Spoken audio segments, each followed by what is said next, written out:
Hi friends, welcome to Rajam Shashtika channel. இன்றைக்கி நம்ம என்ன பண்ண போகிறோன்னா எக் ரைஸ் பண்ண போகிறோம்.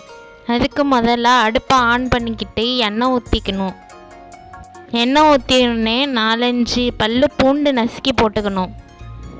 வெங்காயம் கருவேப்பிலையை வதக்கிக்கணும். வெங்காயம் கருவேப்பிலை கோல்டன் கலர் வரைக்கும் வதக்கிக்கணும்.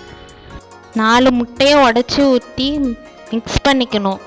அப்புறம் தேவையான அளவு பெப்பரு, மஞ்சத்தூள், மிளகாத்தூள் பண்ணி கிண்டி விடணும். நல்லா கிண்டி விடணும். கிண்டி விட்டு அதுக்கப்புறம் ரைஸ் ஆட் பண்ணி நல்லா வதக்கி விடணும்.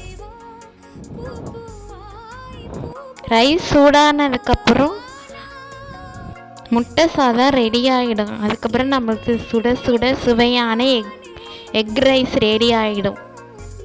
அப்புறம் இந்த வீடியோ பிடிச்சிருந்தா லைக் பண்ணுங்கள், ஷேர் பண்ணுங்கள், கமெண்ட் பண்ணுங்கள் ஃப்ரெண்ட்ஸ். Okay, bye friends.